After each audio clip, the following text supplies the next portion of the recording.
Indépendance, 40 ans après, le Congo reste une référence de la connerie humaine et de ses conséquences. Souffrance, larmes, sang coule en abondance. Serait-il pas temps de s'accepter avec nos différences, divergences d'opinion ou d'appartenance à un groupement ethnique? Madame, Messieurs, chers amis de Télé 7, merci de nous recevoir une fois de plus chez vous. La campagne électorale, nous sommes en pleine période donc des sensibilisations de la population, des sensibilisations des électeurs, et chacun cherche à vendre au mieux les candidats de son choix.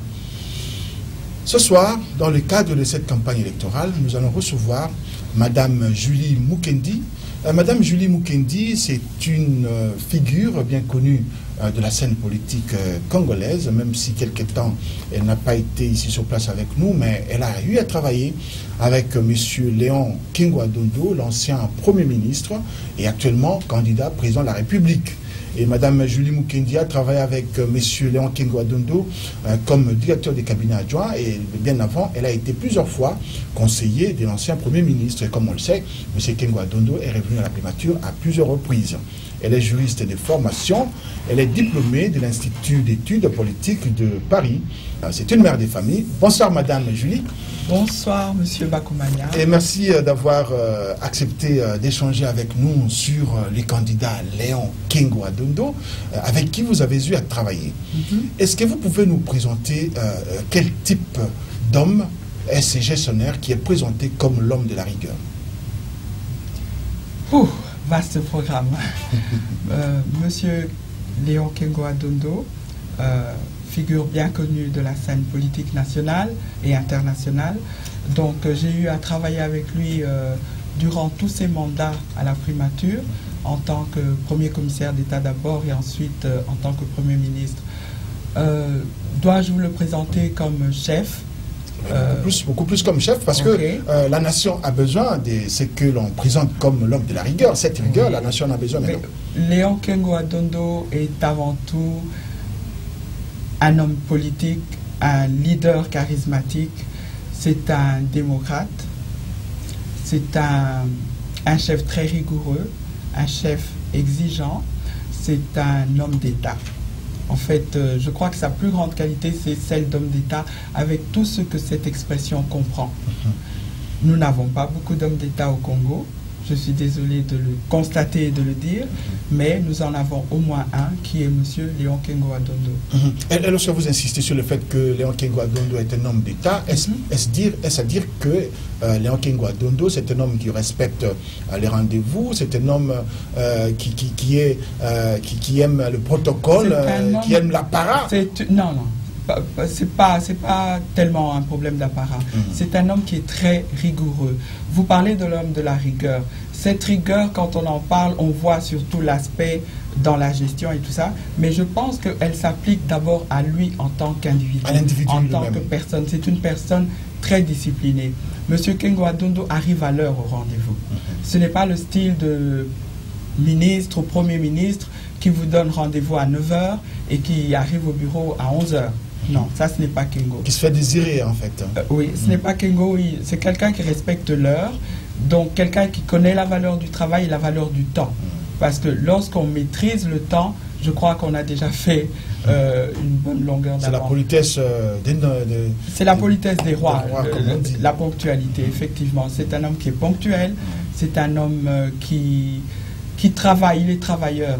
Vous savez, Léon Kingwa-Dondo, quand vous avez une audience auprès du Premier ministre, tout est calculé. Ce n'est pas, il ne va pas tirer une audience en longueur. C'est quelqu'un qui maîtrise et qui gère son temps.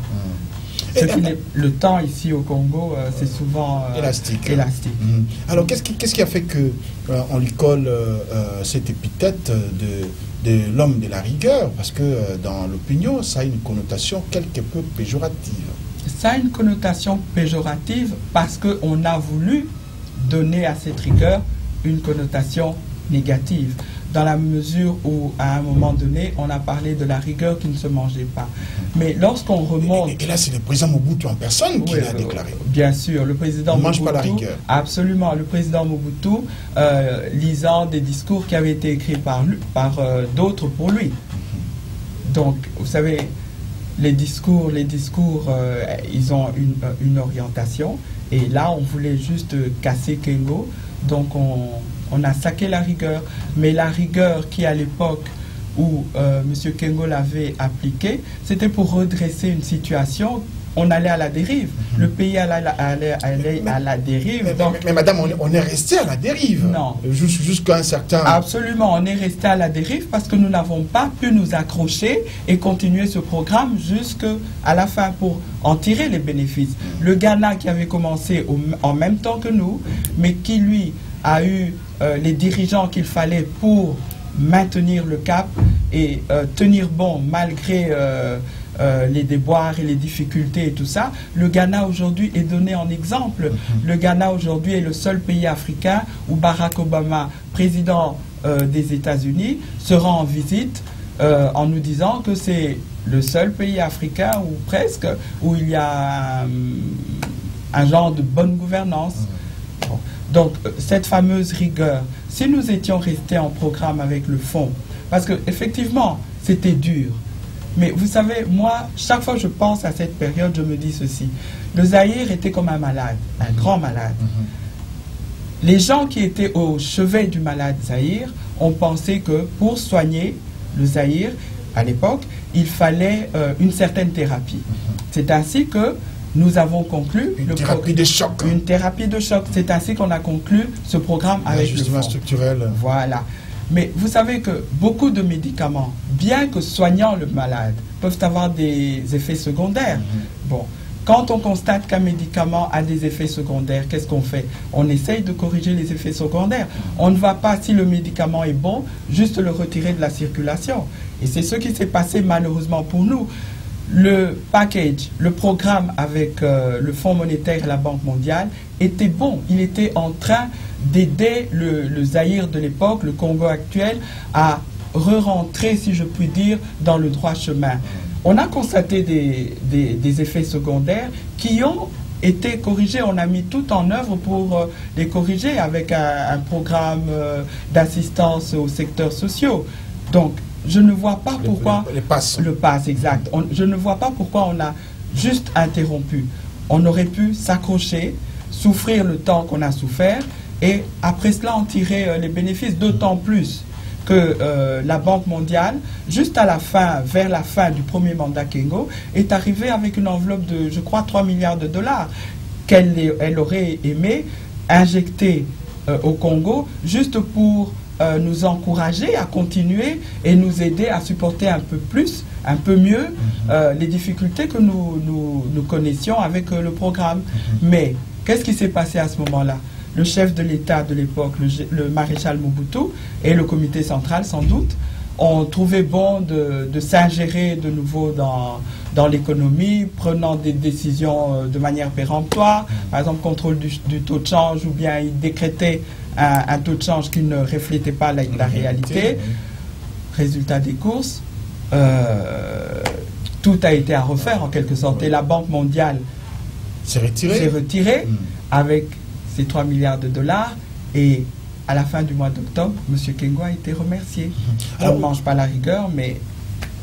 Alors, vous avez eu à travailler avec M. Léon Kengo Adondo, l'ancien Premier ministre. Dans son entendement, qu'est-ce que lui entend par la rigueur? Je sais qu'une fois il a donné une définition, mais je voudrais l'entendre de vous. Comment vous avez perçu qu'il entend la rigueur? Attendez, je ne sais pas si je vais le citer correctement, mais je suis désolé parce que il a donné une très très bonne et longue interview au potentiel. Donc vous êtes les mieux placés, mais si, vous êtes les mieux placés dans vos archives. On aimerait bien vous l'entendre. Mais je crois qu'il a dit que la rigueur était à la gestion ce que l'éthique est à la morale. Voilà, exactement. Voilà. Et ça veut dire quoi? Qu'est-ce que ça veut dire? C'est un principe. Donc, une gestion qui n'est pas rigoureuse n'en est pas une. C'est comme ça que moi je l'entends. Pour qu'une gestion soit bonne, elle se doit d'être rigoureuse. Et pour qu'une gestion soit rigoureuse, elle doit respecter quel type de principes? Les principes généralement reconnus de bonne gouvernance. On ne dépense que ce qui a été prévu. On ne dépense pas comme ça spontanément. On a besoin de faire telle ou telle chose. Si ce n'est pas dans le budget, mieux vaut s'abstenir et le programmer ultérieurement. Oui. C'est-à-dire qu'il faut un tableau de bord absolument, sur lequel on appuie sur des boutons précis à des moments précis. On ne conduit pas, comment dire, on ne va pas comme ça à vue.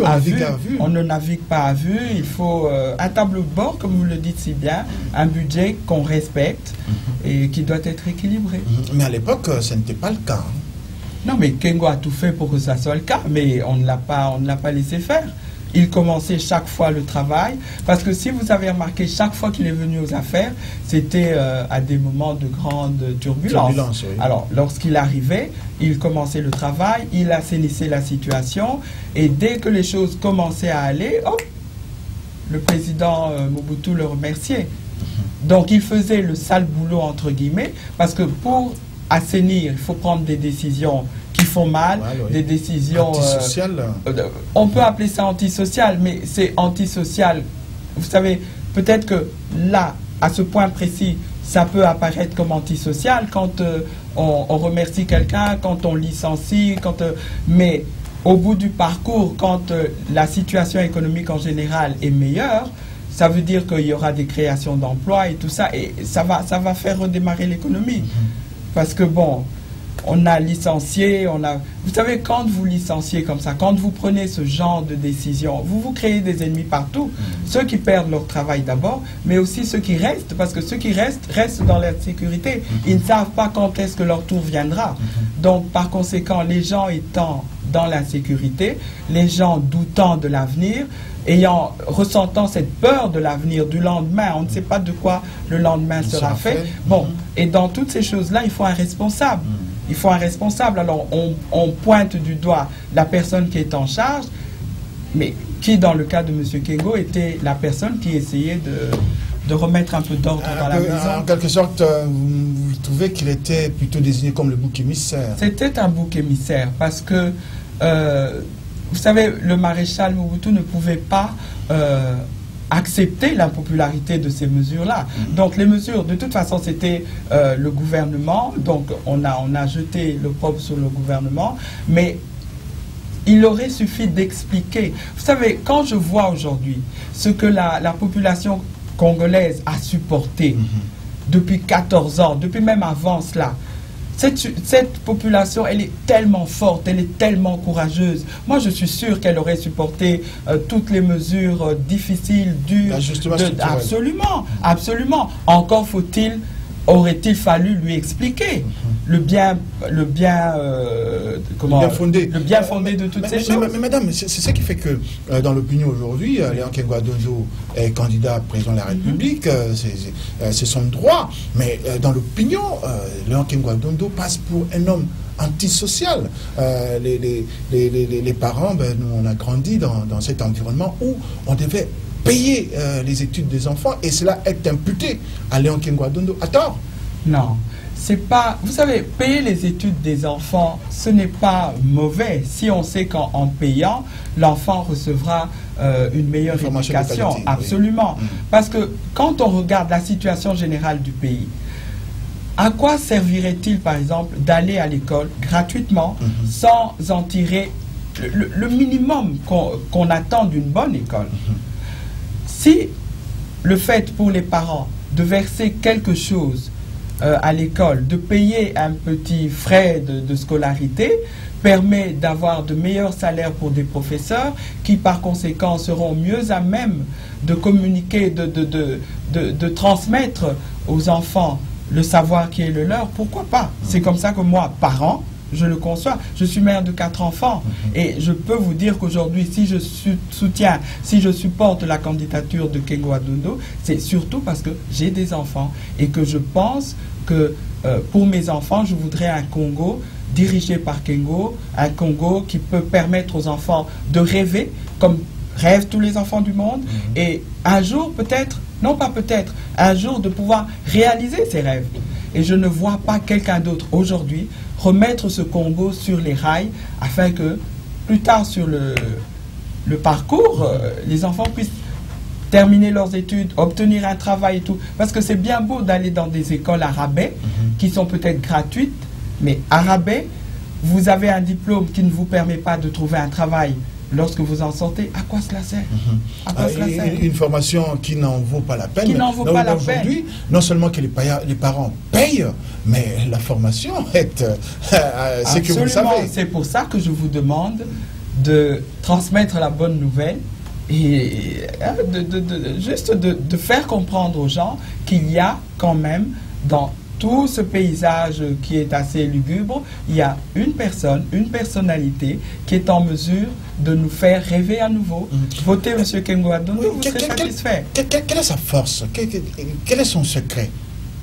Moi, je ne parlerai pas de secret, c'est juste une personne qui est disciplinée, qui est honnête, qui travaille, qui sait ce qu'est la valeur du travail et qui a de l'ambition pour son pays, qui a de l'ambition pour son peuple et qui voudrait juste que le Congo aujourd'hui puisse occuper la place qui de droit lui revient. Parce que lorsque vous regardez ce géant qu'est le Congo, lorsque vous entendez parler de ses potentialités, ce potentiel dont nous entendons parler depuis X années, et il faudrait bien qu'un de ces quatre, un de ces jours, ce potentiel soit concrétisé, que nous puissions voir enfin ce qu'est réellement le Congo.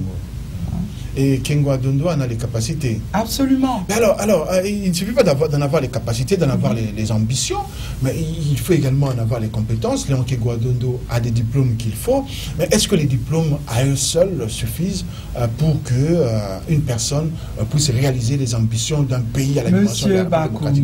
Monsieur Bakoumania.